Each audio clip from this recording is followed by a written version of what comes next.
Yet all this global warming propaganda does have an effect. It's convinced many Australians there really is a crisis. And that's put huge pressure on Prime Minister Scott Morrison to go to this climate conference in Glasgow with a promise to cut our emissions even more, whatever the cost to your wallet or to your job. Now, some Nationals senators are saying, well, over their dead bodies are they going to be agreeing to this? They say cutting our emissions even harder is going to hurt people in their electorates most. Is that true? Well, research on just that point was released today by the Institute of Public Affairs. I'm joined by the APA's Director of Research, Daniel Wild. Daniel, it's great to see you again. What did your report find? Andrew, lovely to be with you. Our report found exactly as you've identified, there's a big split in the coalition, and specifically we found that a typical worker in an electorate represented by the Nationals is 3 times more likely to lose their job under a net zero emissions target than a typical worker in a Liberal held electorate. Now, the reason for that is fairly straightforward, Andrew. The industries that are going to be most impacted by net zero, agriculture, mining, manufacturing, are predominantly in our regions, outer metropolitan parts of our cities, which are represented by the Nationals by and large, whereas the industries which are going to have no discernible impact from a net zero target, finance, law, public service, they are predominantly in the inner suburbs, inner cities, represented by the Liberal Party. Now, this gets to a very deep divide in the coalition and a very deep divide in Australia over climate policy, which is that a policy that's primarily promoted by the inner city affluent elites, they're not the ones incurring the costs. It's mainstream Australians in the suburbs and the regions of Australia that are going to disproportionately incur the cost of a net zero emissions target. And that is why, as you've identified, many in the Nationals party room are pushing back against a net zero emissions target, as they should be.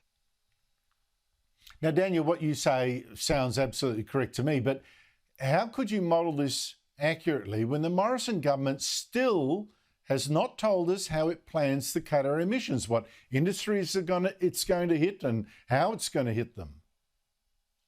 Andrew, you've put your finger on something very important, which is the lack of debate in Australia about the big issues. And we saw in the lead up to the 2019 election, Scott Morrison buttonholed Bill Shorten for not doing that at all, for refusing to put a price tag on Labor's emissions policy. And now Scott Morrison is doing a Bill Shorten and he's refusing to do the same. But Andrew, what we've done in our modelling is looked at what are the industries that are the highest emitting industries in Australia, and looked at the share of jobs in those industries and mapped that against the required reduction to emissions to get to net zero by 2050. Now, that's based on the very, very commonsensical notion that no matter what manner, no matter how a net zero emissions target is implemented in practice, it's going to be Australians in high emitting industries that are going to pay the price. It's going to be mining, manufacturing, and agricultural sectors that are going to pay the price of an inner city green tinged policy.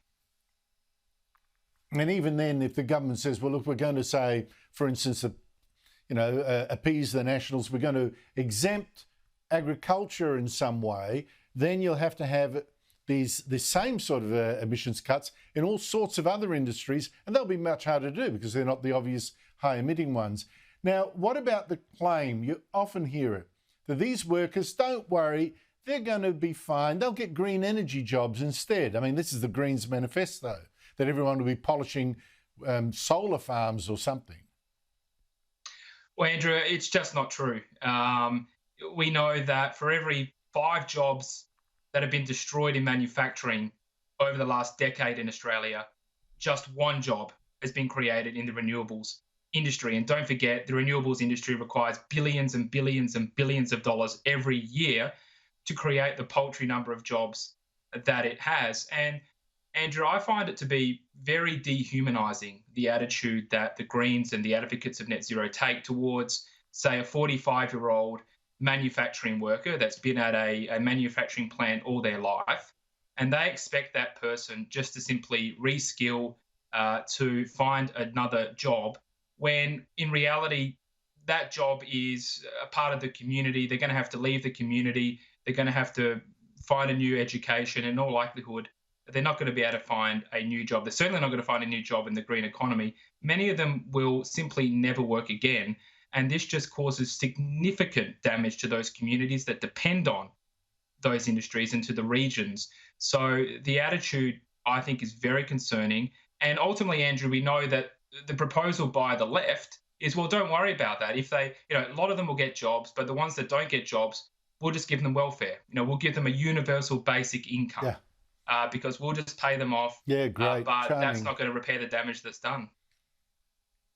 Yeah, the economy is really bubbling along. We can afford all that as well too. Daniel Wild, thank you so much indeed for your time.